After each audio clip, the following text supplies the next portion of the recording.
What's going on, guys? Thank you so much for attending. Anthony Angelillo, branch manager over here with Paramount Residential Mortgage Group, also CEO, founder of Tag Team Nation. Doing business now for about 20 years, lending business. And those of you that need a loan, please look us up. We want to give a big thank you to Liz and YPN and Board of Miami Association for our award that we just recently won, which is in the other room. So hopefully I get a new plaque with my misspelling in my name. I'm just joking around. But thank you so much. You should get a new plaque with your name. I will. She's I'll take the misspelled one. How about I'm gonna that? give it. I'm gonna give it to you. Educators of the Year, and honest to God, it's awesome to receive that reward because I know it means a lot to you, and you love teaching, and you're really good at it. And the show was for agents to get better at their craft, and that's what we're doing. So let's roll. Let's rock and roll. Hi guys, Melinda Grimaldi, real estate and title attorney with Grimaldi Law Firm and the Closers Title Insurance Company, co-host to Damage Control. And today we're talking about the art of getting referrals. The reason why we wanted to talk about referral business is because we see so many agents spending so much money on different marketing and lead services, and they're not even maximizing the free referral business that they have access to. So what does that mean? What does that mean? What does that mean? There's so many ways to garner and build relationships and get referrals from colleagues, from referral partners, from your sphere, from past clients. So if you're not maximizing your efforts to get those, which comes the easiest, why are you spending, to me, it doesn't make sense to spend money on things when you're not even doing the free stuff. Yeah, no, you're right. You always say that, and that's true. Yesterday I cut some expenses as well, thanks to you. And we shouldn't be just spending money to test. I feel like everyone looks at shiny objects and they're like, oh, that's nice. And then boom, they spend the money and then they realize it's not going to work for them, or they don't give it enough time. So everyone's looking for a shortcut. The reality is, we've said this before, there's really no shortcut to growing your business. There's tried, tested, true ways to grow a business that you just got to do. Now, you can do it faster if you have guidance. You could do it faster if you have mentors. You could do it if you could do it faster if you're paying attention to your metrics and your numbers. You could do it faster if you have a business plan and very strategic in where you spend your time and your money. But it's not going to be easy. There's no free magic pill. There's no magical pony that's going to come and make it all happen faster or without sweating it out. Yeah. Without a doubt, it takes time, consistency. And even this free referral, even this technically free referral business strategies that we're going to be talking about are not, they're not things that are just going to happen naturally without a little elbow grease.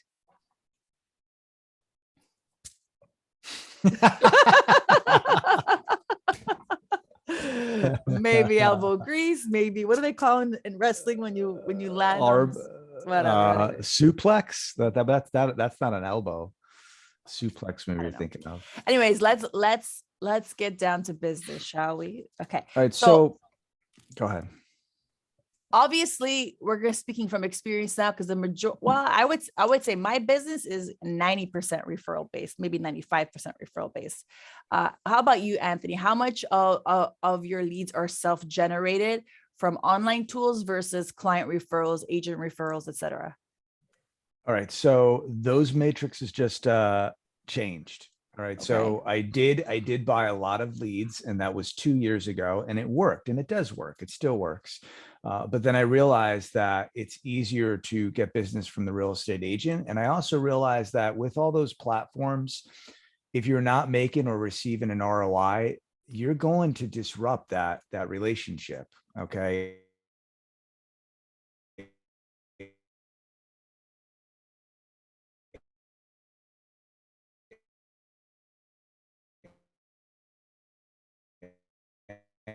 and so now I've just scooped that referral partner by paying for something. That's why I don't believe in paid things. I like organic traffic. And so we switched. I would say 90% now. I think it's 92% Adam has. It's all referral. But it's also using our technology as well, asking for the referral. So when you look back at where that lead came from, which you do a great job at this, we did this yesterday for your HubSpot. Where did it come from? Where was that lead derived from? So in essence, that really was from someone that was in your database, which is your sphere of influence, who you've conducted business with. So it's interesting. We're trying to push higher because it's free and it's organic, and I think it's more meaningful. You know what I mean? You could see your business growing that way. Definitely. But just because referral business is organic, just because referral business is free, et cetera, all these things, doesn't mean you can't systematize it and build it into your business plan and strategically attack this part of your business's growth, right? Yeah. The strategy. It needs to be treated like any other marketing or sales strategy that you're going to be using. So there are, based on like how I do things, and how I see things, there are about 4 pillars for referrals in real estate for agents, but really for anybody. I will put them, I'll listen to you all. We'll talk about them all today and give strategies based on all of them. Okay. We have, of course, the easy, current, past client sphere or pillar, right? So you have a client, they're happy with your services. They recommend their family, friends, colleagues, etc. That's number 1. Then there's your sphere of influence, people who know, like, and trust you enough to recommend you, to think of you, etc. Then you have your referral partners. These are people that you've built relationships with one way or another, that not necessarily your client or a personal relationship, but you've built a business relationship to be able to send business back and forth. And then we have, of course, that I think we should have a 4th pillar for agents where it comes to agent referrals, because that's a whole other animal of things, of ways you can grow your business based on referrals, right? So I want to carve out of the referral partners, the agent referrals, because that's a kind of a different way to attack it in some ways. I want to talk about that too. Go ahead. So let's first talk about referral partners. Let's just go with the referral partners. I've built my business on referral partners. I would say 90% of my business is based on referral partners that I've built strong relationships with, and that we provide value to each other in different ways. And part of that comes with, getting referrals, giving referrals. So I want to remind everybody that sometimes it's not always about the reciprocal nature of giving versus getting. It's just providing value, right? So what are you going to do in exchange for that? Not in exchange for the referral, but how are you going to provide value to those that are your referral partners?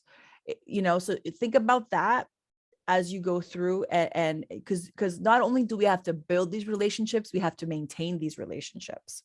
So let's get strategic about this. Who is a referral partner? A referral partner how you define it will depend on your business. For me, a referral partner really is someone who gives 3 or more deals a year.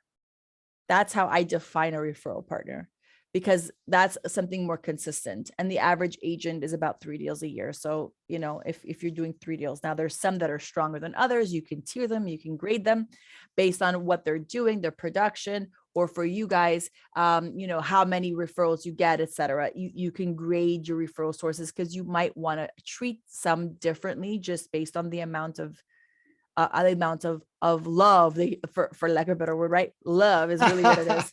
That's what I like to call it. I know one of my friends, she calls them her VIPs. Out of all her referral sources, she has a certain number, about a handful, that are her VIPs, and she can track all her business back to the majority of it back to these VIPs.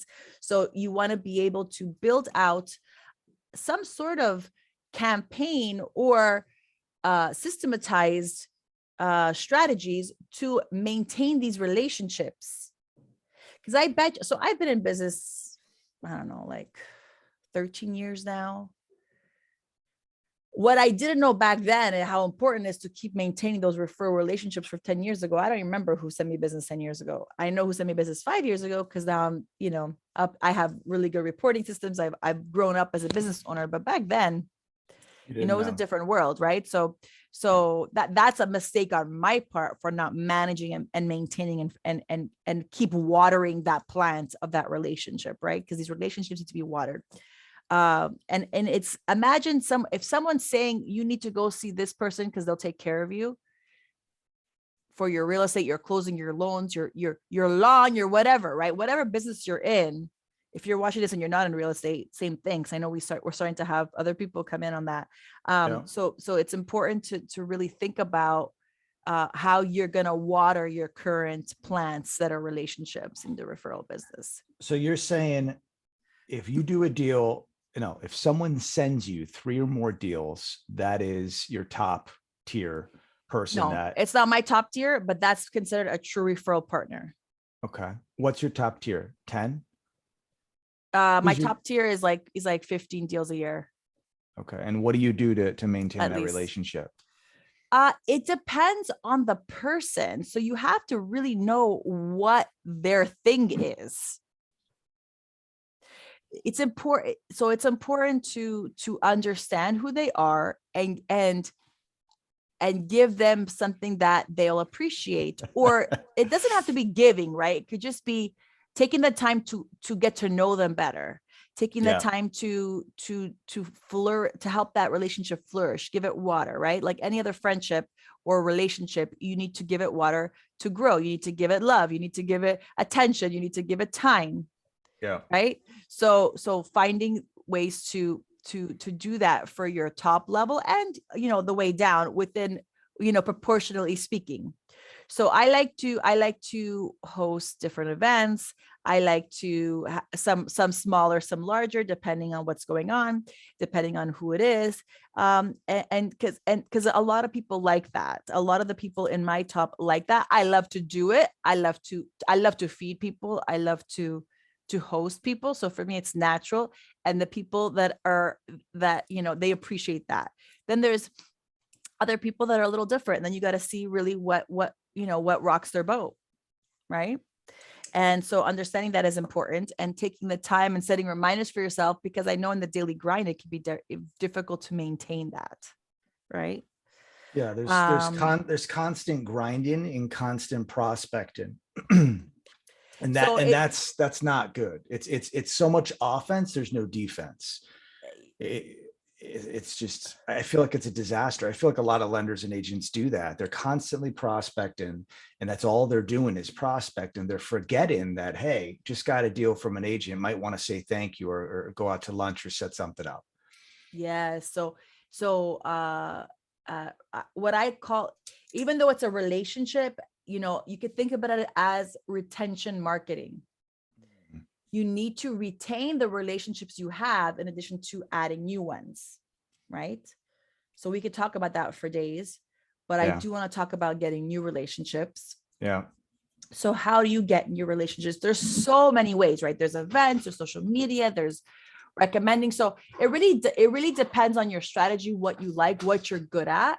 Because if you're not good at doing something and you go and try to do it, you're not gonna, I mean, until you get over the fact that you don't want to do it, you're not going to be good at it because you don't want to do it. You're only going to be good at things you want to do. So you're going to have to switch that gear in your head. But one big way to meet new people, meet new potential referral sources is to go to networking events. Now, they're not like they used to be, but they're coming back. They're having a comeback, right? Events are having a comeback.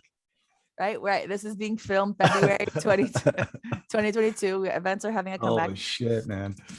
But are you networking or not socializing is the first question. Like, why are you going to this event? Are you going to socialize, or are you going to meet someone or some people that you think will bring value to your business, and vice versa? So the strategy is always you walk into a room, stay by the entrance, pick your 3 people that you want to target, go there, build those relationships, get their information, and do the follow-up. It's not, don't just be like, what do you do? Here's what I do, and pitch and just get their business card. Have the conversation, spend some time. Oh, so your mortgages, what does it take? You have your own branch. Oh, how long have you had your own branch? That's very cool. How's your team look like? Whatever, like asking questions, listening to the answers, et cetera, to build a rapport. And then, say, I'd love to have your card. I'd love to sit down. The reason why you want to, before you walk into a room, you're going to walk into a room, you're going to see everybody there. It's very easy to spot who are the spheres of influence within the room. So you already have a game plan. You're saying you already know who you're going to go into. If you go into a room and you're like, you should look at who's there, who has a crowd around them. Yeah. Who has people already hanging out with them? They already have some form of influence. Who's the clique? But it's not about the clique. It's who's at the center. Who's at the center of the clique, right? Because if you're only going to focus on 2, 3, 4 people for every event, because if you're going to be networking, you're going there to pick up a few contacts that you will focus on. Yeah. So if this is going to be in your business strategy, you need to do a couple a month and do it very strategically, and then do follow-up meetings with them, whether Zoom or in person. And then when you do those meetings, be very like, who do you want to meet? Who gives you the most business? Especially if you don't have that overlap. Like when Anthony and I sat down, when we first met, we obviously know we have a big overlap of who we can introduce to each other, because we're in the same industry. We could recommend each other clients, we could recommend each other referral partners, etc. But if you sit down with a divorce lawyer, you're not going to be able to get them divorce clients every week. So you could ask them, who are you looking to meet? They're likely going to say therapists. They're likely going to say, a CPAs. They're going to have their every profession has their list of top sources. And so you got to ask them who they are, who they want to meet, find out their personality, by asking questions, so you can connect them with the right people who they'll click with based on that personality style, and then actually do it. Do an email intro, do a call intro, go to lunch with both of them if they're both maybe potential referral sources for you. Do a 3-way like lunch where you can all get together and get to know each other. I won't say names, but I just did this yesterday. And so the event that took place that we won the award at, there was a gentleman that was seeking out a real estate agent to get into an office, and I so happen to know that agent, and she's part of our platform. Literally just signed up last week. And the cool thing is we were discussing yesterday. So I was talking to everyone, and she said, hey, I'm looking for X, Y, Z. And it's like, got the perfect person. Made the introduction, did a video, put them on the same text message thread. This morning I wake up, everyone's thanking each other. Why would I do that? Number one, it's good business. Number two, it's to give back, man. I'm not seeking anything. Obviously, if I really want to look at the long game, it would be nice to get some of those loans, but you don't want to think that way, because at the end of the day, people are going to really understand that you're full of shit if you're trying to introduce them that way and only for that way. But it was cool to see that, because it's gonna help both of them out, because one needs the other services, and that's what it's about, man. And you're queen at that. Like, you're very good at that. We probably give at least 10 referrals a day. That's between insane. Myself and my team. Probably, maybe some days less, but definitely a lot of days we're doing that.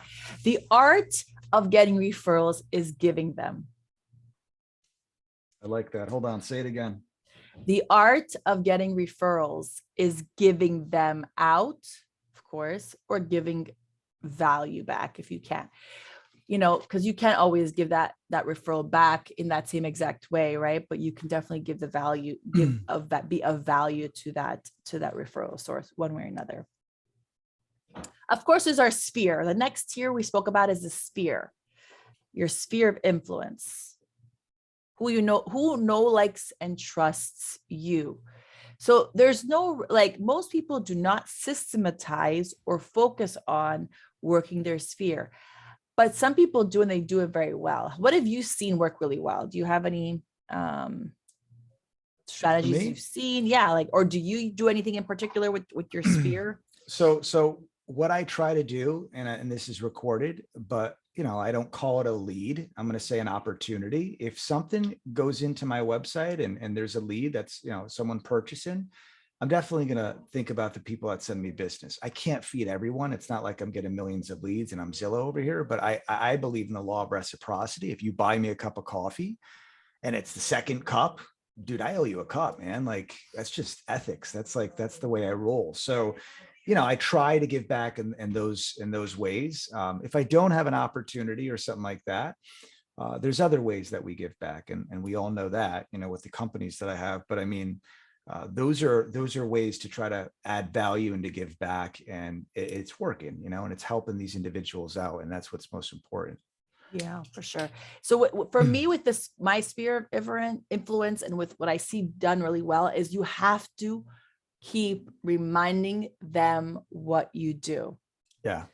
Top of mind. Because you have to stay top of mind. So there's different ways to stay top of mind, whether it's through social media, through emails, through calling, et cetera, keeping in touch so that even though they meet other agents or they meet other people, they never forget about you. How do you do that? Calls, social is the main way I do it. Social media and calling. Nothing's ever going to trump the call. I mean, the call is everything. And you call them gas calls and events. And like, I like to invite people to things. That's my nature for everything. So you'll see my strategy for almost anything is going to be invitations. Even if you see an event that would work good for you, or that you're going to, that would work for someone in your sphere or in your referral partners as well, invite them to go with you. Yeah. Like Women's Council, I've invited tons of agents to those events. Every damn event, we're always looking for agents that we can invite, because it's great value. I mean, it's amazing. It's done wonders for us. It's especially newer agents. Yes, for sure. How else do you stay top of mind? What about like past clients? If I'm a real estate agent, what should I do? Well, if we're going into the past clients column, definitely what I've seen be successful is quarterly types of events, in addition to keeping relevant on social media and having once in a while having a referral competition, email list. There's a lot of different strategies you can use. You don't need to recreate these things. They're out there, see who's doing well and find out what they're doing. There's coaches out there that teach about these things all the time. So we're not going to get repetitive in this show, but there's a lot of ways to just remind past clients about you. Because past clients will recommend you, past clients will give you good reviews, past clients are the bread and butter. They're for their family and friends, right? So to treat them good, and they're worth their value and goals. So I know you have a more systematic approach than I do. Well, look at this. Look at the show. Let's take that for an example. So let's not just say that I have it. I think we have a systematic approach for DC. The content that goes out on Monday, that's deadly shit. Like, if those of you that have not subscribed and looked at that content, there's a lot of good stuff in there. We talked about Fannie Mae condos. We talked about the content that we're giving you for free, which are cheat sheets and actual PDF documents for your team. There's events now on there. I mean, we've got a whole bunch of stuff on there. It's good stuff. And so that's a way to engage with our clients, to give back, add in value proposition, and to stay top of mind as well. So they think of us when they want to do a real estate transaction. Definitely. What do you do with your client, your borrowers to maintain the borrowers that we have right now, when they close? How do you maintain them? How do you get referral business from them? All right. So we do, Brian's going to laugh. We blast them an email, and it's not some spam blast.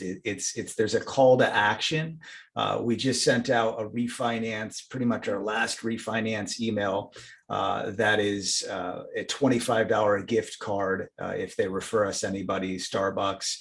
So there's value there to try to entice them to send us something, but not only asking them for business. We talk about the holiday or whatever, holiday is for that day. And it's engaging with them through marketing content, and we then have it pushed to our Slack channel. And obviously, those are leads that we're gonna call. But the retention part is those are closed clients that we've already done business with. So a video is embedded in there because they know who we are. They've already, they feel safe and protected because they've done business. And then we talk about the trends. Rates are about to go up in March. We all know that. Fed's announced it. This is what's going to happen with second investment homes. Giving them content to then paint the picture and say, man, we were thinking about doing something. Maybe now's the time, or maybe we do have the equity now to do a consolidation. So it's strategic target marketing the way we do it. Now, let's talk about the negatives. It's not a call. You need a call to follow that up. That's like necessary. There's so much data now that we're all collecting that it's overwhelming for someone to even, to get that. So how do you manage it? We're talking about hiring someone full-time that would manage that for the show and whatnot, and target market to bring more engagement and more deals in. But that's what we do to maintain good retention. We're always I have a 6-year campaign that goes out, and it's once a month, and it's constantly being built out and groomed based on the holidays, and every year there's new stuff. And that was launched, I want to say last year. That didn't happen overnight, but I wanted a 6-year retention based on the holidays, every single ice cream day, pizza day, you name it, so I could always stay top of mind, because that's where the business is. So how many times a month are you sending them something, or is it just once a month? Twice a month, but it's one email. So there's a text message that goes out once a month with content, and then there's an email that goes out. So it's not bombarding them, but it's just checking their temperature, basically. Gotcha. Okay, yeah. Sounds good. I find, unless there's a holiday. If there's a holiday in there, then the's, there might be 3. Yeah. Yeah. Gotcha. So why are referrals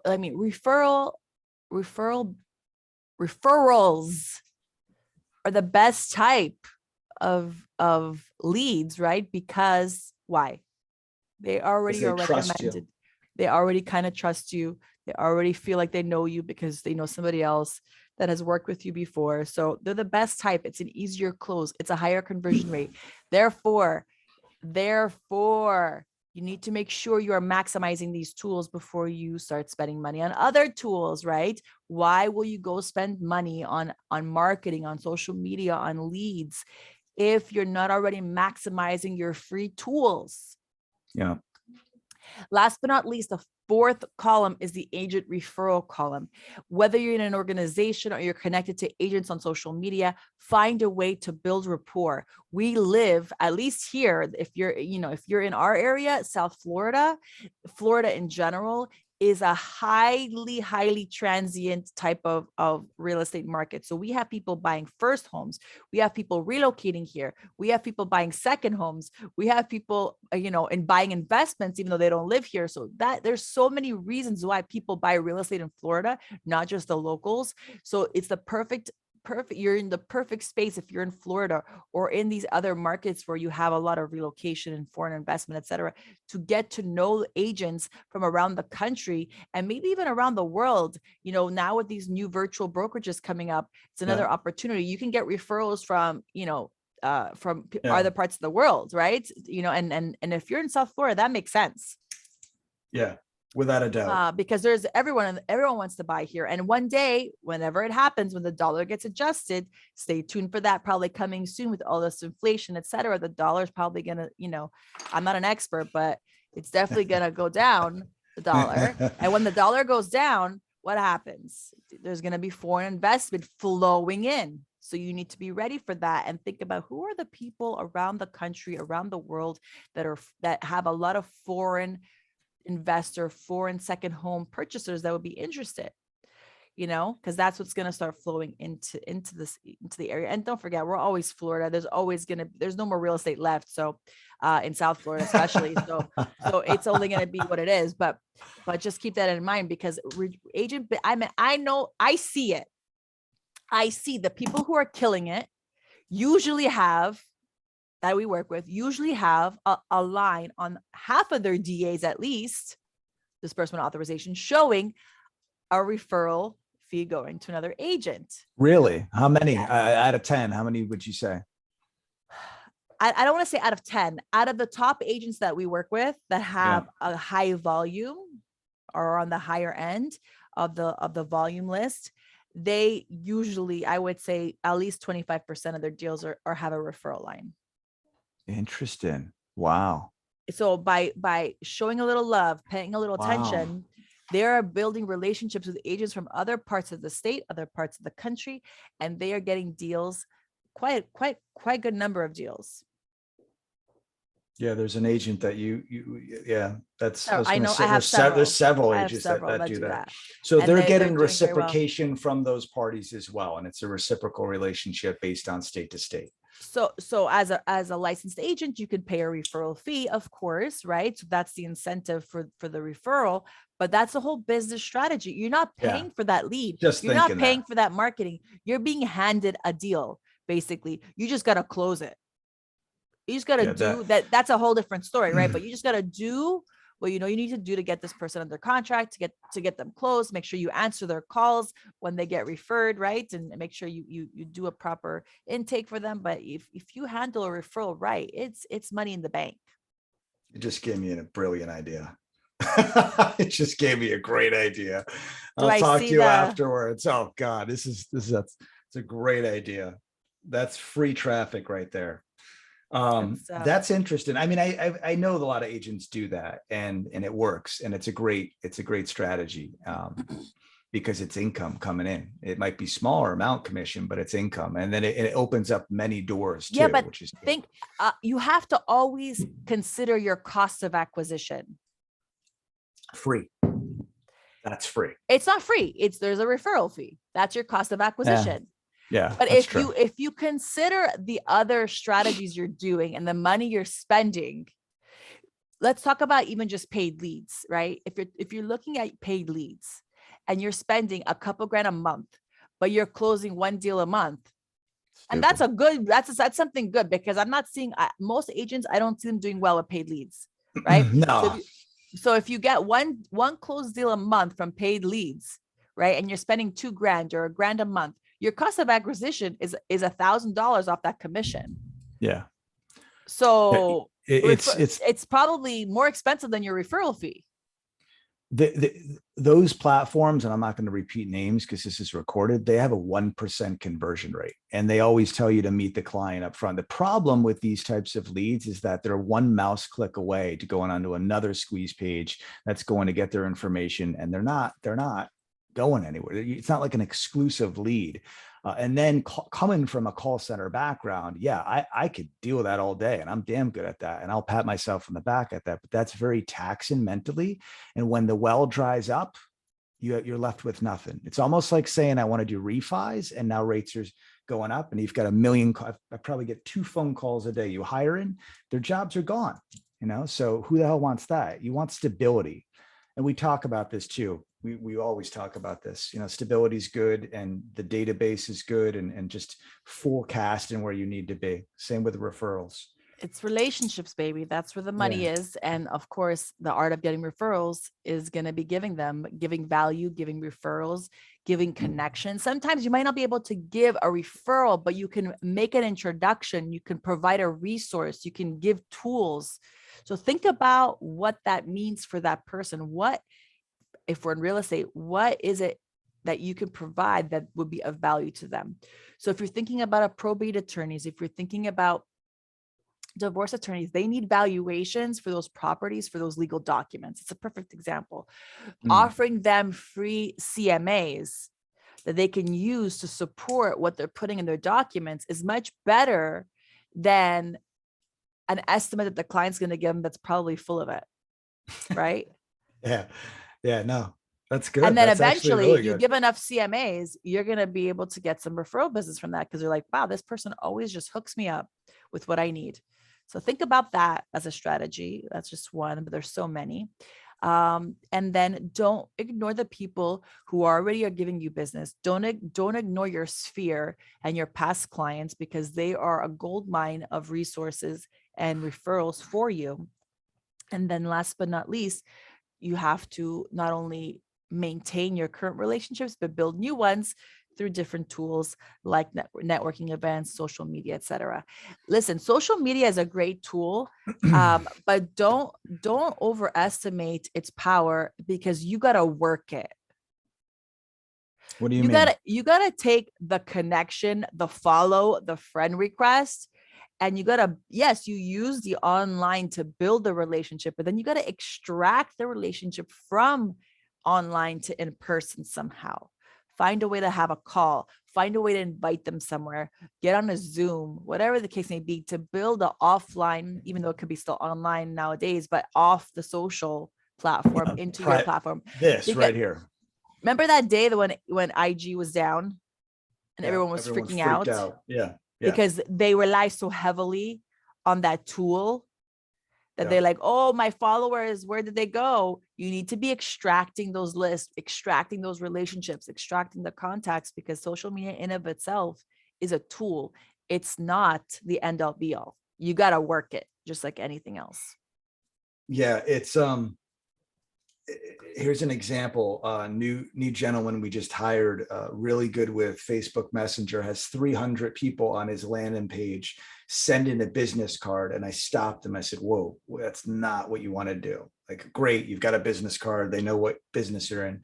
The value proposition needs to be there if you're approaching a real estate agent. And so we created a really good funnel, and I used it on myself. And now I have a consultation today with an agent, which will be via Zoom. So the call to action's everything, but it's not just some bullshit that, business card that's going out. No point intended.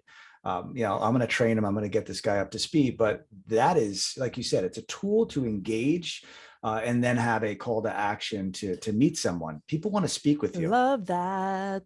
That's great. Yeah. Good stuff. Yeah, And so to recap, we have 4 pillars that you can use to build and grow your referral business. We have our referral partners, our spheres, our past clients, current clients, and then of course agent referrals, which is a different strategy that you want to use to build referral business. So think about those 4 pillars. What are you going to start, stop, and continue and do more of this year to be able to grow your referral business? Start. What are you going to start doing that you haven't been doing? What are you going to stop doing because it's not working? Yeah. Yeah. What are you going to That's the continue? number one. What are you going to continue doing because it's worked well? And what are you going to do more of that you've already been doing that you realize you haven't maximized that resource, that list, that tool, that pillar of business? So think about that as you go through your day. Take some notes, make a little brainstorming session, and implement that into your business plan. Use these free tools, these free ways to get business before you spend money on other businesses. Be a smart business owner where you're reflecting on what you're doing and look, this is where it's at. This is where it starts.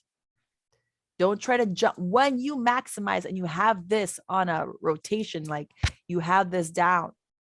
That's when you start to add the paid tools to supplement and keep growing to scale. Make sense? I'm just, yeah, it makes complete sense. I'm thinking, you got me thinking, from a pro forma standpoint, maybe we create a little Excel spreadsheet that's a pro forma so they can try to cut costs and see where they're making money. That'd be a cool thing to send them, all the subscribers, to analyze, because everyone that I speak to on a daily basis, there's just a lot of wasteful money being spent in areas that there shouldn't be spending money. Oh yeah. And I'm one to blame. I've blown money, like, and I know you too. I remember one of the presentations you were at, like you spent, I don't even know how much it was. It was at the board. We had that presentation, like, don't screw up that process, like learn from that mistake. And you stopped. I think it was $2,000 that you were spending. Oh, there was So, much more than that.